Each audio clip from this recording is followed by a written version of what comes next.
السلام عليكم ورحمة الله تعالى وبركاته. مرحبا بالجميع وتحية إليكم من جديد. برنامج اليوم هو برنامج مهم موجه خاصة إلى الإخوة والأخوات الفائزين بالقرعة الأمريكية لسنة 2025. إذا هناك نقاط مهمة سوف نتطرق لها في البرنامج، ولا بأس إن استفدتم من البرنامج أن تقوموا بمشاركته مع الأصدقاء والأحبة، هذا كله لكي تعم الفائدة. ولا تنسوا أن تشتركوا في القناة. إذا هناك أسئلة مهمة مطروحة من طرف الإخوة والأخوات الفائزين بالقرعة الأمريكية لسنة 2025، ونخص بالذكر الإخوة الذين هم مقبلون على المقابلات بالسفارة الأمريكية. وكذلك بالنسبة لهذه الأجوبة التي سوف نجيب بها هؤلاء، سوف يستفيد بها الإخوة والأخوات الذين إن شاء الله مستقبلا كذلك ممكن أنهم سوف يستقبلوا من طرف السفارة الأمريكية. إذا بالنسبة للأسئلة التي هي مطروحة، أولا عن الأسئلة التي سوف تطرح يوم الموعد والمقابلة، هل هي صعبة أم سهلة؟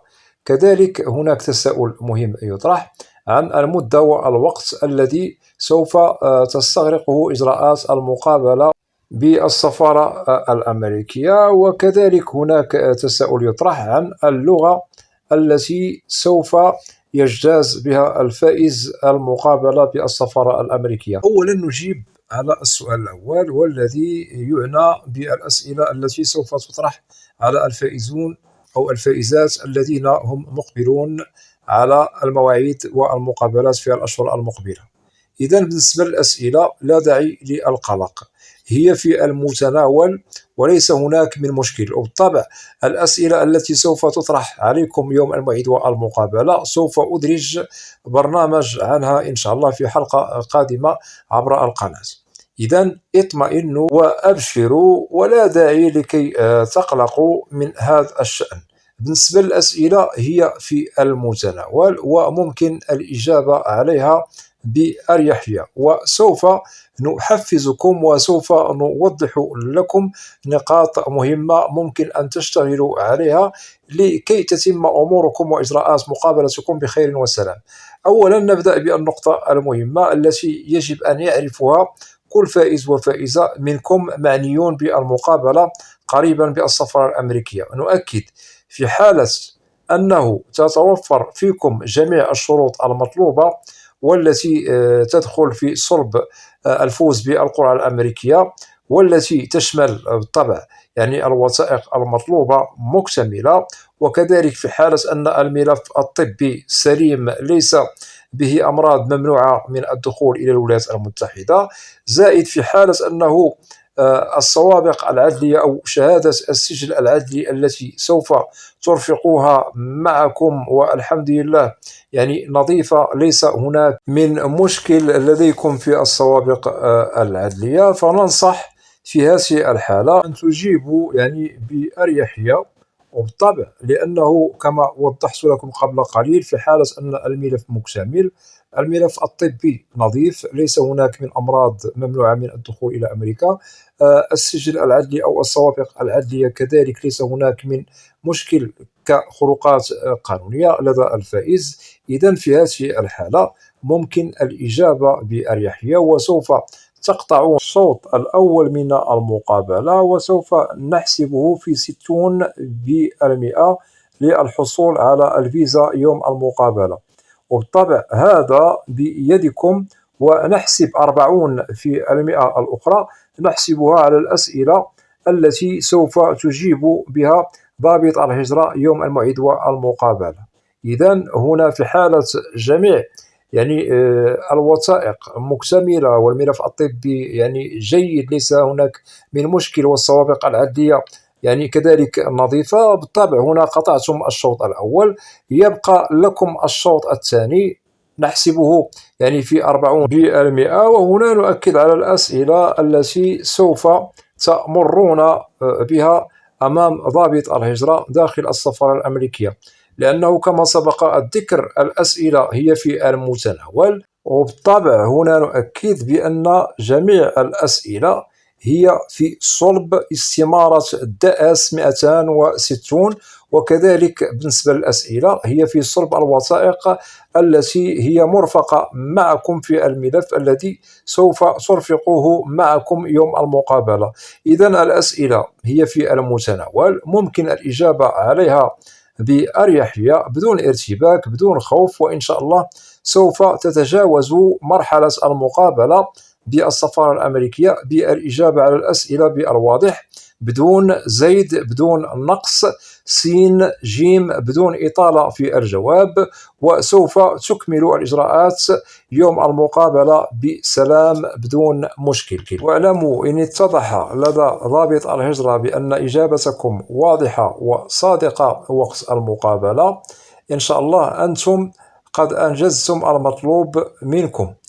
وإن أتممتم كل الإجراءات على حسب النسق الذي وضحناه لكم من البداية إلى النهاية، فنضمن لكم الحصول على الفيزا في أحسن الظروف والأحوال. واعلموا بأنه يوم المقابلة لديكم إجراء مهم أمام ضابط الهجرة الذي يعرف كل ما هو مهم سواء كان صغيرا وكبيرا عن ملف فوزكم، وننصح بعدم الكذب والصدق لكي لا ترفض لكم التأشيرة يوم المقابلة، لأنه الإجراء الأخير يوم المقابلة نعتبره هو الفاصل وهو الحاسم للحصول على الفيزا، وكذلك نؤكد هو الفاصل والحاسم لأنه ممكن أنه ترفض التأشيرة للبعض منكم على حسب الظروف التي تخص كل فائز أو فائزة منكم. أتمنى أن تكون هذه النقاط واضحة. إذا بالنسبة للأسئلة التي سوف تطرح عليكم يوم الموعد والمقابلة هي ليست بالصعبة، وإن شاء الله هي في المتناول، وممكن لكل فائز وفائزة منكم أن يجيب عليها بأريحية. كذلك نؤكد على نقطة مهمة، لازم الثقة في النفس، وإن شاء الله التأشيرة سوف تتحصل عليها 100%. أما بالنسبة للنقاط الأخرى التي يطرح فيها التساؤل عن اللغة التي يجتاز بها الفائز أو الفائزة المقابلة، إذا بالنسبة للغة ممكن أن تختاروا اللغة العربية. بالنسبة للإخوة العرب اختاروا اللغة العربية. في حالة أنك تتقن الإنجليزية ممكن أنك تختار الإنجليزية، ليس هناك من مشكل. إذا على العموم الإخوة الفائزين العرب، إذا أردتم أن تجتازون المقابلة ممكن أنك تختار استقبال الأسئلة من طرف ضابط الهجرة بالعربية وتجيب عليها بالعربية، ليس هناك من مشكل. بالطبع هناك جنسيات أخرى كذلك فائزين بالقرعة الأمريكية ممكن أنه يجتاز المقابلة على حسب اللغة المتداولة في بلده الأم، سواء كانت فرنسية إسبانية إنجليزية إلى غير ذلك. أتمنى أن تكون هذه النقاط واضحة. ننتقل كذلك إلى تساؤل مهم يطرح عن التوقيت والمدة التي تتم فيها إجراءات المقابلة. هنا نؤكد بأن المدة التي تستغرقها المقابلة بالسفارة الأمريكية تختلف من فائز إلى فائز آخر ومن فائزة إلى فائزة أخرى. هناك سوف نجد العازب، سوف نجد المطلق والمتزوج والمتزوج الذي لديه أطفال أو أبناء. إذن الوضعية الاجتماعية هي تختلف ما بين الفائزين. إذن بالنسبة للعازب، بالنسبة للمدة التي ممكن أن يستغرقها الفائز يوم الموعد والمقابلة، ونؤكد على العازب، قد تصل المدة كإجراء مقابلة 10 دقائق، ممكن فوق بقليل على حسب ظروف الملف الذي يخص هذا الفائز العازب يوم الموعد والمقابلة.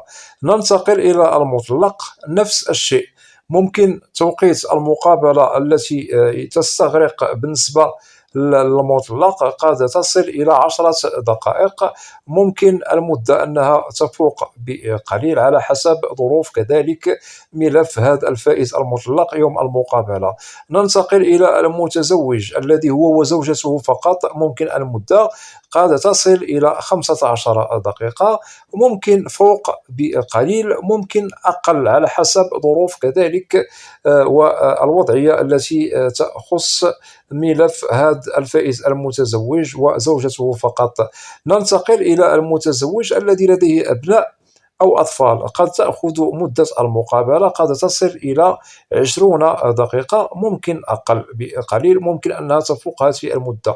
إذا بالنسبة للمدة كما سبق الذكر التي تستغرقها هذه الفئات من عازب ومطلق ومتزوج ومتزوج لديه أبناء أو أطفال، هي تختلف بينهم على حسب الوضعية الاجتماعية للفائزين وعلى اختلاف الظروف المتعلقة بالملف. وهذا لكي تكونوا على بينة من أمركم، ولكي تعرفوا الوقت أو المدة التي ممكن أن تستغرقها مقابلتكم بالسفارة الأمريكية. ونؤكد بأنه ممكن في بعض الأحيان أن الوقت يقل بقليل ويمر في وقت يعني أسرع ووقت وجيز. هذا يختلف كما سبق الذكر يوم الموعد والمقابلة على حسب ظروف ووضعية الفائزين الذين يعنيهم أو تعنيهم المقابلة بالسفارة الأمريكية. إذا وضحنا لكم المعلومة بالواضح والتي تتعلق بيوم المقابلة عن الأسئلة هل هي سهلة أم صعبة، ووضحنا لكم كذلك نقاط مهمة عن اللغة التي ممكن أن نجتاز بها المقابلة، ووضحنا لكم كذلك نقاط مهمة عن المدة التي تستغرقها المقابلة. إذا إن شاء الله أعدكم بأنني سوف أقوم بتنزيل برنامج عن الأسئلة التي سوف تطرح على الفائزين بالقرعة الأمريكية لسنة 2025 100%. وأتمنى أن تكونوا في الموعد لكي تستفيدوا من هذا البرنامج الذي سوف أقوم بتنزيله عما قريب، بالطبع لكي تعرفوا ما لكم وما عليكم، ولكي تجتازوا المقابلة بسلام، ولكي تتحصلوا على الفيزا بدون مشكل. أتمنى أن تكون جميع النقاط التي وضحتها لكم واضحة. وفي حالة أنه لديكم أسئلة تتعلق ببرنامج اليوم أو أي برنامج في القناة، فلا بأس أن تقوموا بوضع تعاليق في القناة، وسوف تجدوا الإجابة عبر البرنامج المعروف في القناة برنامج أسئلة وأجوبة، لأنني لا أستثني منكم أحدا. وأتمنى من الإخوة والأخوات الذين لا زالوا لم يشتركوا في القناة أدعوكم للاشتراك في القناة وتفعيل زر الجرس ليصل إليكم كل جديد. ولا تنسوا أن تدعمونا دائما بلي لايك لكي نصل إلى أكبر نسبة من المشاهدة. وبالنسبة للقناة محتواها كامل وشامل عن الهجرة والمهاجر إلى الولايات المتحدة الأمريكية بشكل عام وكتعريف. وأود أن أشكر جزيل الشكر كل الإخوة والأخوات الذين يقومون بوضع تعاليق محترمة بالقناة. مرحبا بكم جميعا بأسمائكم، وإلى لقاء قريب بإذن الله، والسلام عليكم ورحمة الله تعالى وبركاته.